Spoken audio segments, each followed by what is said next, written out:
எழுப்புதல் வீரர்கள் யாவருக்கும் இயேசு கிறிஸ்துவின் நாமத்தினாலே அன்பின் வாழ்த்துக்களை தெரிவித்துக் கொள்கிறேன். நம்மளுடைய யூடியூப் சேனல்ல புதுசா ஒரு ப்ரோக்ராம் நம்ம ஆரம்பிச்சிருக்கிறோம். Revival question answer.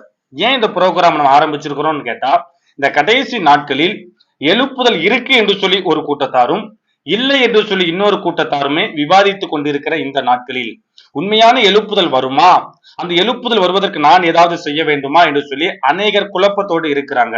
எழுப்புதல் என்ற வார்த்தை வேதாகமத்தில் இருக்கிறதா என்பதாகவும் கேட்கிறாங்க. சோ இப்படிப்பட்ட எழுப்புதல் சம்பந்தப்பட்ட கேள்விகளுக்கு நம்ம பதில் கொடுப்பதற்கு தான் இந்த ப்ரோக்ராம நம்ம ஆரம்பிச்சிருக்கிறோம். ஒவ்வொரு நாட்களும் குறிப்பா வாரத்துக்கு ஒரு கேள்விக்கு பதில் கொடுப்பது மாதிரி நாங்க வீடியோ ரிலீஸ் பண்ணுவதற்காக ஜெபித்து நாங்கள் ஆயத்தமாக இருக்கிறோம். அதனால எழுப்புதல் சம்பந்தப்பட்ட கேள்விகள் உங்களுக்கு இருக்குமே ஆனால் கீழே தொடர்பு கொள்ளக்கூடிய இந்த மெயில் ஐடிக்கு, இந்த போன் நம்பருக்கு நீங்க வாட்ஸ்அப் கூட உங்களுடைய கேள்விகள், எழுப்புதல் சம்பந்தப்பட்ட என்ன கேள்விகள் இருந்தாலும் அதை நீங்க அனுப்பலாம். தொடர்ந்து வரக்கூடிய எபிசோட்ல உங்களுடைய கேள்விகளுக்கான பதில் அளிக்கப்படும். சோ இந்த நாளிலும் குறிப்பா ஒரு முக்கியமான ஒரு 2 விஷயத்தை நம்ம பார்க்க போகிறோம். குறிப்பா என்ன கேட்கிறார்கள் என்று கேட்டால், எழுப்புதல் என்றால் என்ன அப்படிங்கிற கேள்வி. இன்னொரு பக்கம் எழுப்புதல் என்ற வார்த்தை வேதாகமத்தில் இருக்கிறதா என்ற ஒரு கேள்வியுமே கேட்டு இருக்கிறாங்க. சோ இந்த கேள்விகளுக்கு நம்ம பதில் பார்ப்பதற்கு முன்னாடி தொடர்ந்து நம்ம எல்லா எபிசோடுலயுமே ஒவ்வொரு கேள்விகளுக்கு ஒவ்வொரு பதில் நம்ம பார்க்கத்தான் போகிறோம். ஆனால் இந்த நாட்களில் எல்லா கேள்விகளுக்கும் முன்னாடி ஒரு ப்ளூ பிரிண்ட் கொடுக்க நான் விரும்புகிறேன். எது வரிசை கால வரிசை ஒழுங்கு நமக்கு தேவை. எது ஃபர்ஸ்ட் நடக்கும், எந்த நிகழ்ச்சி ஃபர்ஸ்ட் நடக்கும், எந்த நிகழ்ச்சி செகண்ட் நடக்கும், எந்த நிகழ்ச்சி தேர்ட் நடக்கும் என்ற அந்த கால ஒழுங்கு, அது தீர்க்க தரிசன கால வரிசை ஒழுங்கு என்பதாக சொல்லுவார்கள். அந்த டைம் லைன், அந்த டைம் லைன் தெரிஞ்சிட்டாலே எல்லாருக்குமே எந்த விதமான குழப்பமும் வராது. அநேகருக்கு இந்த டைம் லைன் தான் தெரியல. டைம் லைன் தெரியாததுனால எதையோடு முயற்சி பண்ணி எந்த வசனத்தை வேறொரு வசனத்தோடு முயற்சி பண்ணி பல குழப்பங்கள் வர ஆரம்பிக்கிறது. சோ இந்த நாட்களிலும் இந்த வீடியோல நம்ம தீர்க்க தரிசன அந்த வரிசை ஒழுங்கு, அதாவது அந்த டைம் லைன் என்ன அப்படிங்கறத தான் இந்த வீடியோல நம்ம பார்க்க போகிறோம். வாங்க வீடியோக்குள்ள போலாம். எழுப்புதல்னு வார்த்தை பைபிள்ல எங்க இருக்கு? எழுப்புதல்னா என்ன? எழுப்புதல் வந்தா எல்லாம் பரவாயில்ல போயிடுவாங்களா? எழுப்புதல் வந்தா என்ன? சபையை விட்டு ஜனங்களை பிரிக்கிறது தான் எழுப்புதலா?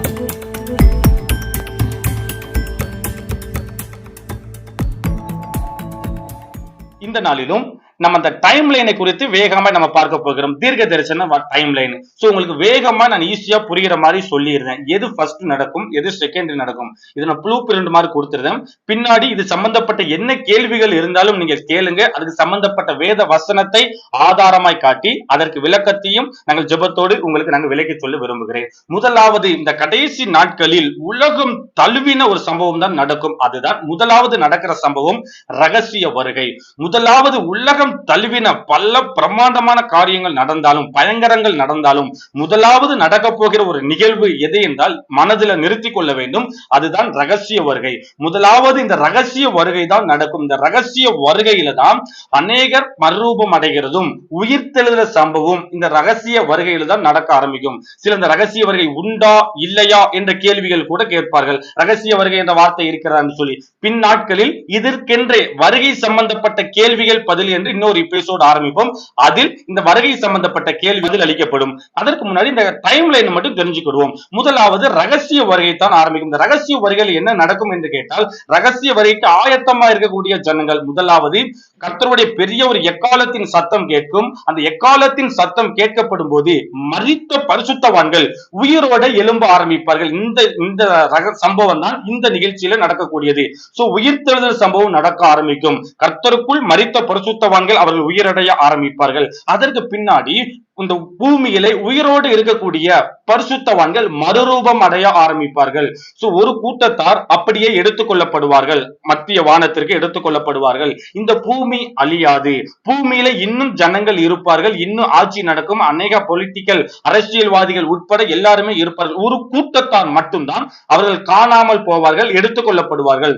இந்த எடுத்துக் கொள்ளப்பட்ட பரிசுத்தவான்கள் யார் என்று கேட்டால், அதை மறுபடியும் சொல்லுகிறேன், மரித்த பரிசுத்தவான்கள் உயிரோடு எழும்புவார்கள். உயிரோடு இருக்கிற பரிசுத்தவான்கள் மறுரூபம் அடைவார்கள். சோ இந்த கூட்டத்தார் அப்படியே இயேசுவோடு கூட மத்திய வானத்தில் எடுத்துக்கொள்ளப்படுவார்கள். இந்த பூமியில என்ன நடக்கும் என்று கேட்டால் இன்னொரு கூட்டத்தார், கைவிடப்பட்டவர்கள் ஒரு கூட்டத்தார் இருப்பாங்க, மிச்சமாய் வைக்கப்பட்ட ஒரு கூட்டத்தார் இருப்பாங்க, இன்னும் துன்மார்க்கர்களும் இந்த பூமியில தான் இருப்பார்கள். இதே பூமியில தான் அவர்கள் இருப்பார்கள். சோ எடுத்துக்கொள்ளப்பட்ட பரிசுத்தவான்கள் மத்திய வானத்தில் என்ன செய்வார்கள் என்று கேட்டால் 7 வருடம் ஆட்டுக்குட்டியானவருடைய கல்யாண விருந்து அந்த இடத்துல நடக்க ஆரம்பிக்கும். அது நியாயாசனம் என்பதாக சொல்லுவார்கள், ஆட்டுக்குட்டியானவருடைய கல்யாண விருந்து என்பதாக சொல்லுவார்கள். அது மத்திய வானத்துல இயேசுவோடு கூட அங்கு ஒரு நிகழ்வு நடக்க ஆரம்பிக்கும். அது எத்தனை வருடம் நடக்கும் என்று கேட்டால் 7 வருடம் அந்த இடத்துல நடக்க ஆரம்பிக்கும். அது மத்திய வானத்துல இயேசுவோடு கூட அந்த நிகழ்ச்சி நடக்க ஆரம்பிக்கும். பூமியில என்ன நடக்கும் என்று கேட்டால் அந்தி கிறிஸ்துவனுடைய ஆட்சி. அநேக நம்ம பைபிள்ல படிச்சிருக்கிறோம், அநேக பிரசங்கியார்கள், அநேக போதகர்கள் சொல்லி இருக்கு, நீங்க கேட்டு இருப்பீங்க அந்தி கிறிஸ்து என்பதாக. சோ அந்தி கிறிஸ்து என்ற ஒரு ஆட்சி, அந்தி கிறிஸ்து என்ற வேற யாருமே கிடையாது, உலகம் முழுவதையுமே தன்னுடைய ஒரே கண்ட்ரோல் கீழே கொண்டு வருவதற்கு ஒரு சர்வாதிகாரி ஒருத்தன் எழும்பி உலகம் முழுவதுமே தன்னுடைய ஆட்சியின் கீழே கொண்டு வருவான். அவன் தான் அந்தி கிறிஸ்து. அந்த அந்தி கிறிஸ்து இந்த பூமியை 7 வருடம் ஆட்சி செய்வான் என்பதாக வசனம் சொல்லுகிறது. சோ மத்திய வானத்தில் எடுத்துக்கொள்ளப்பட்ட பரிசுத்தவான்கள் ஆட்டுக்குட்டியானுடைய கல்யாண விருந்து நடக்கும். இந்த பூமியில அந்தி கிறிஸ்துவனுடைய ஆட்சி 7 வருடம் நடக்க ஆரம்பிக்கும். சோ முதலாவது ரகசிய வருகை, இரண்டாவது அந்தி கிறிஸ்துவனுடைய ஆட்சி பூமியில, மேல ஆட்டுக்குட்டியானுடைய கல்யாண விருந்து நடக்க ஆரம்பிக்கும். அது அப்படியே அந்த 7 வருஷத்தினுடைய முடிவில் என்ன நடக்கும் என்று கேட்டால் எடுத்துக்கொள்ளப்பட்ட பரிசுத்தவான்கள் இயேசுவோடு கூட மறுபடியும் இந்த பூமிக்கு வருவார்கள், இதே பூமிக்கு வருவார்கள். இந்த பூமியிலே அந்தி கிறிஸ்துவனுடைய ஆட்சி நடந்து கொண்டிருக்கும். அந்தி கிறிஸ்துவனுடைய சேனைகள் இந்த பூமியில ஜனங்கள் இருப்பார்கள். சோ இந்த பூமிக்கு வந்த உடனே நடக்கக்கூடிய ஒரு சம்பவம் தான் அர்மகெதோன் யுத்தம். சோ அடுத்து நடக்கக்கூடிய சம்பவத்திற்கு பெயர் அர்மகெதோன் யுத்தம். இந்த யுத்தம் மெகிதோ என்ற ஒரு பள்ளத்தாக்குல பயங்கரமான ஒரு சண்டையை நடக்க ஆரம்பிக்கும். அந்தி கிறிஸ்துவும் அவனுடைய சேனையும் ஒரு பக்கத்திலையும், இயேசுவும் அவருடைய சேனையும் இன்னொரு பக்கத்திலும் இருந்து மகா பெரிய ஒரு யுத்தம் நடக்கும். மகா பெரிய நாளில் கூட்டி சேர்ப்பான் என்பதாக வெளிப்படுத்தின விசேஷத்துல ஒரு வார்த்தை சொல்லப்பட்டு இருக்கிறது. அந்த மாதிரி அந்த நாள் ஒரு மகா பெரிய ஒரு நாளாய் இருக்கும். அந்த நாளில் மெகிதோ என்ற ஒரு பள்ளத்தாக்குல ஒரு யுத்தம் நடக்க ஆரம்பிக்கும். அந்த யுத்தத்திற்கு அர்மகெதோன் யுத்தம் என்பதாக பெயர். சோ பகிரங்கமான வருகையில் இந்த பூமிக்கு வராங்க. வந்த பிறகு அர்மகெதோன் யுத்தம் நடக்க ஆரம்பிக்கு. இந்த யுத்தத்துல தான் அந்தி கிறிஸ்துவும் கள்ள தீர்க்கதரிசிகளும் துன்மார்க்கர்கள் எல்லாம் சங்கரிக்கப்படுகிறார்கள். இந்த பூமியிலே அவர்கள் அப்படியே 1000 வருடம் அவர்கள் பிசாசு சங்கிலிகளால் கட்டி அவன் பாதாளத்திலே கட்டப்பட்ட ஒரு நிலைமையில அவன் இருக்க ஆரம்பிக்கிறான். சோ அர்மகெதோன் யுத்தம் முடிந்த உடனே அடுத்து நடக்கக்கூடிய ஒரு சம்பவம் 1000 வருட அரசாட்சி. இதே பூமியில வைத்துதான் 1000 வருட அரசாட்சி நடக்கும். அநேகர் சொல்லுவார்கள் 1000 வருட அரசாட்சி என்பது பூமியில வைத்து கிடையாது, அது பரலோகத்தில் வைத்து நடக்கும் என்பதாக. சோ 1000 வருட அரசாட்சியை குறித்து நம்ம தனியா ஒரு எபிசோடு பேசுவோம். அதுல உங்களுக்கு எப்படிப்பட்ட கேள்விகள் சந்தேகங்கள் இருந்தாலும் நீங்கள் கேட்கலாம், அப்பொழுது விளக்கம் கொடுக்கப்படும். சோ 1000 வருட அரசாட்சி இதே பூமியில வைத்துதான் அது நடக்க ஆரம்பிக்கும். அது எத்தனை வருடம் என்று கேட்டால் 1000 வருடம் அது நடக்க ஆரம்பிக்கும். 1000 வருடம் இந்த பூமியில பிசாசு கிடையவே கிடையாது. ஏன் என்று கேட்டால் அர்மகெதோன் யுத்தத்துல பிசாசும் அவனுடைய சேனைகளும் சங்கிலிகளால் கட்டப்பட்டு இருக்கிறாங்க. சோ பிசாசே இல்லாத ஒரு ஆட்சி 1000 வருட அரசாட்சி. இந்த 1000 வருட அரசாட்சியில இயேசுவே ராஜாவாக இருந்து முழு பூமியையும் ஆட்சி செய்ய ஆரம்பிப்பார். அவர்தான் 1000 வருட அரசாட்சி. 1000 வருட அரசாட்சி முடிஞ்ச பிறகு ஒரு சம்பவம் நடக்கும். அதுதான் வெள்ளை சிங்காசன நியாய தீர்ப்பு. இந்த வெள்ளை சிங்காசன நியாய தீர்ப்பு தான் இந்த பூமியில பிறந்த, அதாவது ஆதாம் காலத்தில் இருந்து அந்த நாட்கள் வரைக்கும் பிறந்த எல்லாருமே கர்த்தருடைய நியாய தீர்ப்புக்கு முன்னாடி வந்து நிற்க வேண்டி இருக்கிறது.